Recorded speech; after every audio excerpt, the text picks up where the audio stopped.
ভাইয়া একটু সুন্দর করে দাঁড়াবেন। ভোটের দিন একদম সকালবেলা আপনার ভোট কেন্দ্রে চলে আসবেন। নারী পুরুষ ঠিক এইভাবে আলাদা আলাদা লাইনে দাঁড়াবেন। লাইনের শুরুতেই আপনার ভোটার ক্রমিক নাম্বার উল্লেখ করে লেখা থাকবে আপনি কোন কক্ষে ভোট দিবেন।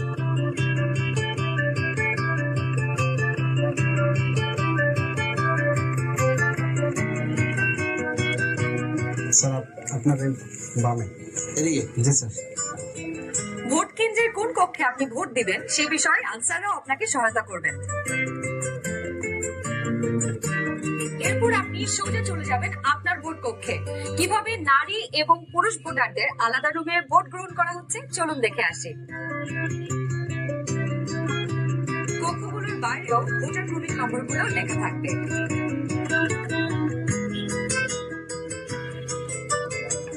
প্রথমে একজন পোলিং অফিসার আপনার নাম এবং ভোটার নম্বর জিজ্ঞাসা করবেন। তারপর আপনার চেহারার সাথে আপনার ভোটার তালিকায় থাকা ছবি মিলিয়ে দেখবেন। আর সাথে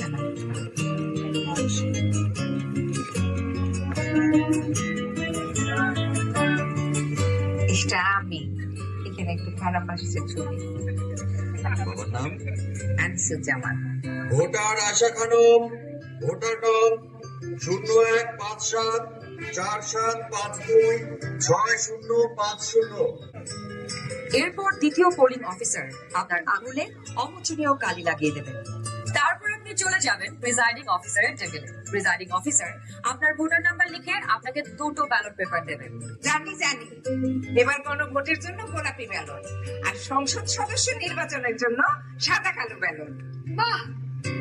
ব্যালট পেপার নেবার সময় আপনাকে স্বাক্ষর করতে হবে। আপনি চাইলে টিপসই দিতে পারেন।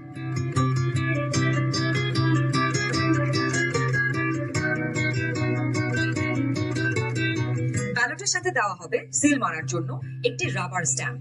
আপনি দুটি ব্যালট এবং রাবার স্ট্যাম্প নিয়ে ভোট দেবার গোপন কক্ষে যাবেন।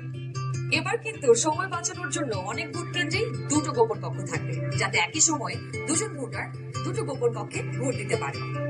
গোপন কক্ষের ভেতরে আপনি কিভাবে ব্যালটে সিল দিবেন চলুন দেখি। গণভোটের গোলাপে ব্যালটে হ্যাঁ এবং না দুটো ঘর থাকবে। সংস্কার বা পরিবর্তন চাইলে হ্যাঁতে সিল মারুন, সংস্কার বা পরিবর্তন না চাইলে নাতে সিল মারুন। এরপর ব্যালটটি লম্বালম্বি ভাঁজ করুন যেন সিলের রং অন্য ঘরে না পড়ে। এরপর আড়াআড়ি ভাঁজ করুন। সংসদ সদস্য নির্বাচনের জন্য সাদা কালো ব্যালটটিতে থাকা আপনার পছন্দের ব্যক্তি বা দলের মার্কায় সিল মারুন। সিলটি কিন্তু নির্ধারিত ঘরের বাইরে যাওয়া যাবে না। মার্কার বাইরে সিল পড়লে আপনার মহামূল্যবান ব্যালটটি বাতিল হয়ে যাবে। সিল মারার পর এই ব্যালটটিও প্রথমে লম্বালম্বি ভাঁজ করুন যেন সিলের কালি অন্য মার্কায় না লাগে। এরপর আড়াআড়ি ভাঁজ করুন। এবার গোপন কক্ষ থেকে বের হয়ে স্ট্যাম্পটি সহকারী প্রিজাইডিং অফিসারকে ফেরত দিন। এরপর কক্ষে থাকা ব্যালট বক্সটিতে আপনার ব্যালট দুটি ফেলুন। ব্যাস হয়ে গেল একদিনে 2 ভোট।